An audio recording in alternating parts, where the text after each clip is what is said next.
बूढ़े पिताजी की सेवा में ध्यान रखते हो तो समझ लेना तुमने माया को जीत लिया है।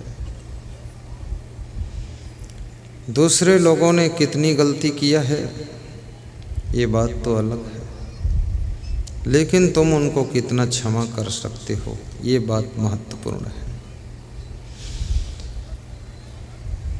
जो लोग अपने घरों में साफ सफाई रखते हैं, कपड़े साफ पहनते हैं, तो समझ लेना वो माया की नींद से जाग चुके हैं।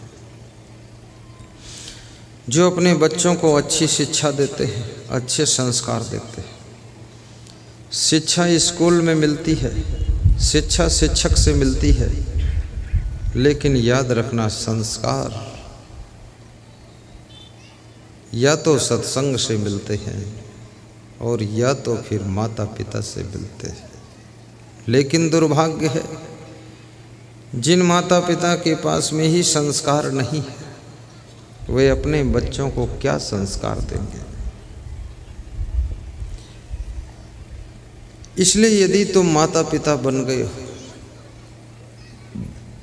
दादा दादी बन गए हो, सत्संग में आइए और बैठिए और सत्संग में संस्कार प्राप्त करिए।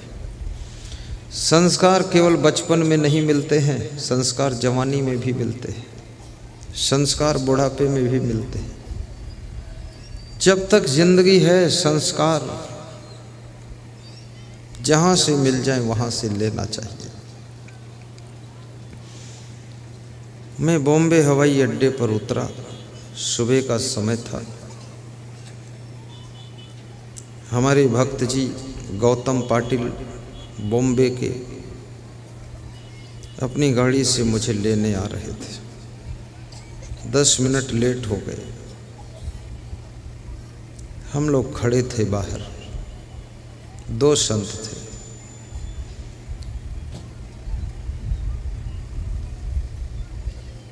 तो वहाँ पर हवाई अड्डों पर एक ठेलिया जैसी रहती है, छोटी सी गाड़ी जिसको हाथ से ढकेला जाता है।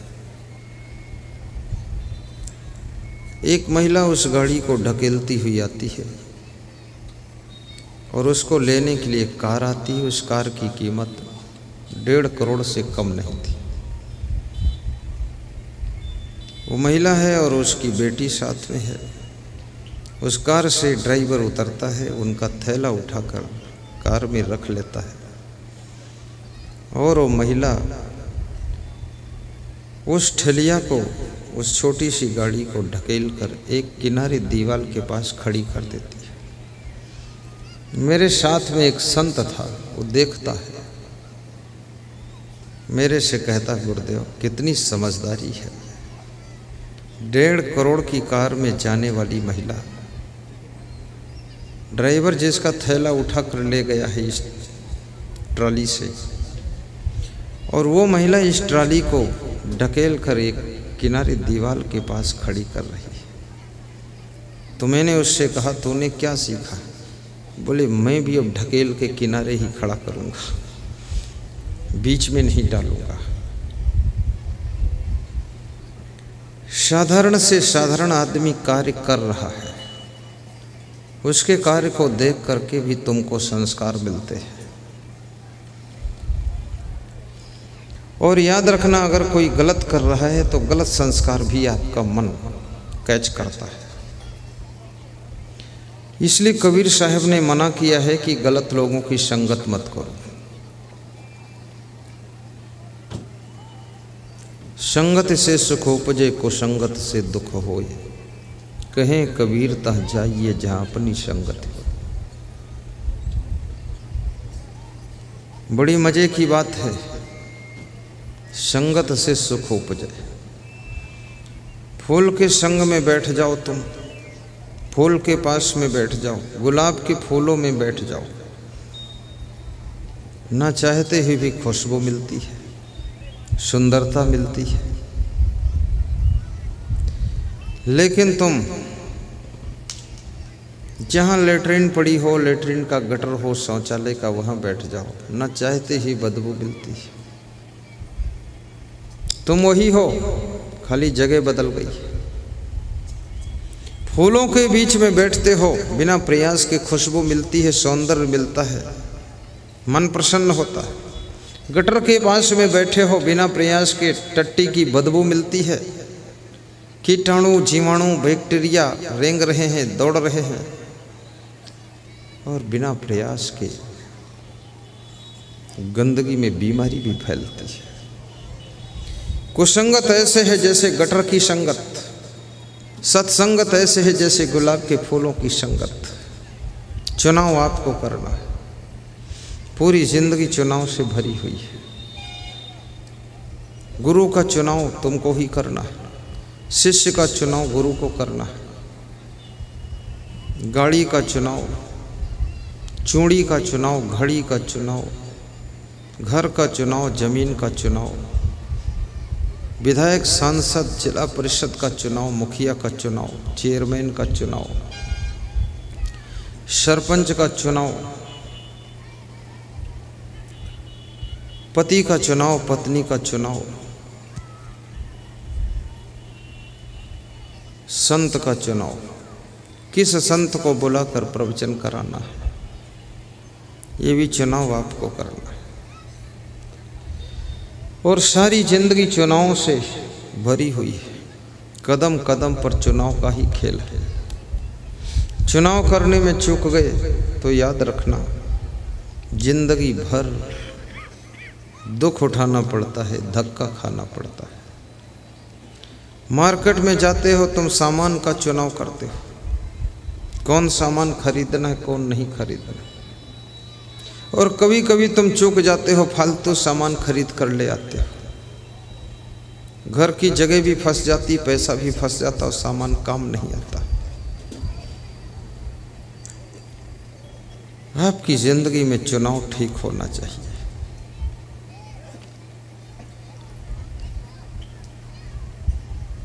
पति का चुनाव भी समझ बूझ कर करो। किसी लड़के को देख करके मोहित हो जाना, उसके साथ दोस्ती कर लेना, उसको कहना कि बॉयफ्रेंड है और वो बोले कि गर्लफ्रेंड है, फ्रेंड नहीं है, वो तुम्हारी मूर्खता है। किसी लड़की को बॉय से मित्रता करना ही नहीं चाहिए, और किसी लड़के को लड़की से मित्रता नहीं करना चाहिए, क्योंकि लड़के और लड़की में बहुत अट्रैक्शन होता है। ये मित्रता भी करेंगे तो भी इनका आखिरी में मन वासना में ही गिर जाएगा, माया में फंस जाएगा। इसलिए लड़की लड़की सखी सहेली बने वहाँ तक तो ठीक है, लड़के लड़के मित्र बने वहाँ तक तो ठीक है।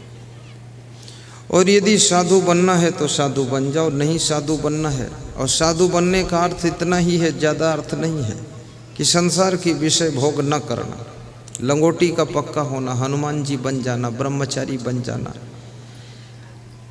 अब दुनिया वालों जैसे देखना भी नहीं है, दुनिया वालों जैसी बातों को नहीं सुनना है, दुनिया वालों जैसे सोना भी नहीं है, दुनिया वालों जैसा खाना पीना भी नहीं है, और दुनिया वालों जैसे कपड़े भी नहीं पहनना है, और दुनिया वालों जैसी जिंदगी जीना ही नहीं है। इसका नाम सन्यास होता है, और जिसने सन्यास ले लिया उसकी जिंदगी के दुख द्वंद्व का नाश हो जाता है। पर यदि सन्यास नहीं ले सकते तो समय पर गृहस्थ आश्रम प्रारंभ करिए। 26 साल की उम्र, 28 साल की उम्र, 30 साल की उम्र में विवाह करने की उम्र नहीं है, उम्र निकल गई आपकी। 16 साल की लड़की हो, 18 साल का लड़का हो, एंगेजमेंट कर दीजिए। एंगेजमेंट समझते हो, सगाई कर दीजिए, और 1-2 साल के बाद विवाह कर दिया। सगाई करने से भी फायदा, उस लड़की को भरोसा हो जाता है कि अब हमारे लिए पति मिल चुका है, लड़के को भी विश्वास हो गया कि हमारी पत्नी चुनाव की जा चुकी है। बस 1-2 साल बाद हम दोनों गंगा जमुना में स्नान करेंगे, गृहस्थी बसाएंगे, संसार बढ़ाएंगे। उनको पता चल गया। लेकिन जिनकी 26-26 साल उम्र हो गई, कैसे मन को रोकेंगे? रोज सत्संग भी नहीं मिल रहा। 30-30 साल उम्र हो गई, कैसे इस चंचल मन को रोकेंगे? कैसे इन तूफानी इंद्रियों को बस में करेंगे। रही पढ़ने की बात, पढ़ाई आपकी हो सकती है। पढ़ने के नाम पर तो मैं अब भी पढ़ता हूँ, इतनी उम्र हो गई पढ़ाई चालू है मेरी। रोज मैं उपनिषद पढ़ता हूँ, वेद पढ़ता हूँ, शास्त्र पढ़ता हूँ, बीजक पढ़ता हूँ, कबीर के दोहे पढ़ता हूँ, पढ़ता ही रहता हूँ, पढ़ता भी हूँ, पढ़ाता भी हूँ। लेकिन मैं किसी ऐसे राइटर की पुस्तक नहीं पढ़ता हूँ जिसमें दम ना हो। अगर 100 राइटर की पुस्तक मेरे पास आती है तो 99 की कैंसिल करता हूँ, एक की सिलेक्ट होती है। क्योंकि हमसे आगे जिसका माइंड हो उसी को पढ़ना है, और हमसे भी ज़्यादा बुद्धू है तो फालतू क्यों टाइम बर्बाद करें। राजस्थान का एक व्यक्ति कह रहा था, लालचंद नाम है, कह रहा था आपके सत्संग में हम सब भाग कर इसलिए आते हैं कुछ मिलता है सत्संग में, अगर कुछ मिलता ना होता तो हम आते नहीं। आपका हर सेंटेंस बहुत अच्छा रहता है। वास्तव में जिसके सत्संग में कुछ मिलता है वहीं बैठने से सुनने से फायदा होता है, जहाँ कुछ मिलता ही नहीं है टाइम पास करने से भी क्या फायदा। पर यह भी याद रखना,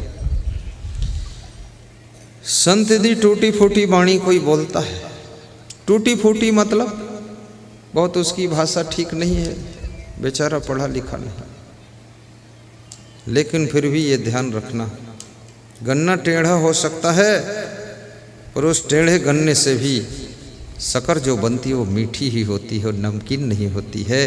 और बांस बहुत सीधा होता है पर उसके रस से कभी शक्कर नहीं बनती है। इसलिए साधु साधारण हो फिर भी उसकी वाणी शक्कर जैसी मीठी है, उसको सुनना चाहिए। आज अगर मैं आपको मिला हूँ तो ये सब संतों की देन है। ये पहले मिल चुके हैं आपको और इनके आशीर्वाद से हम मिले। ये तुम्हारी भूमिका, तुम्हारा प्लेटफॉर्म सब इन्होंने तैयार किया है। गांव-गांव में जा जा करके सत्संग सुनाया है, अपनी भाषा में समझाया है। इसलिए इन साधु संतों का भी ख्याल रखना। मैं तो आपका मेहमान हूँ, साल में एक बार आता हूँ मार्च में, और फिर लौट जाता हूँ तो 11 महीने आता ही नहीं। इस बार पहली बार मैंने 2 महीने का टाइम बिहार झारखंड के लिए दिया है, मार्च अप्रैल। तो कोरोना ने कहा कि तुम 2 महीने क्यों दे रहे हो, बंद करो, मैं आ रहा हूँ, तुम्हारा प्रवचन होने नहीं दूंगा। मैंने कहा तू मत आ, मैं बंद कर दूंगा, लेकिन तू बिहार में मत आ, तू उधर ही रह, बड़े बड़े नेताओं का स्वागत कर, इधर मत आ।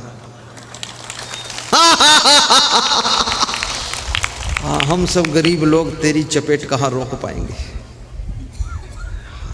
वीआईपी है तो वीआईपी लोगों के पास जा।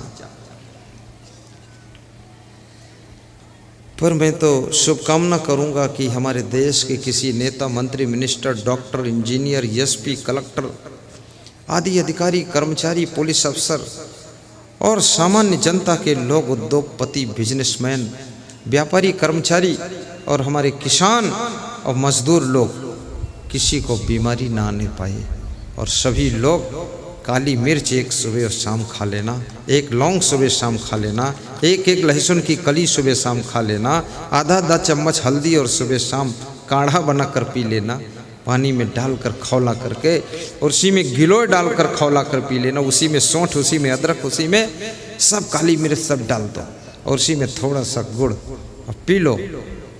कोरोना आएगा नहीं, कोरोना भी तुम्हारा काढ़ा पीकर खुश होकर चला जाएगा कि अच्छा पिलाया आपने।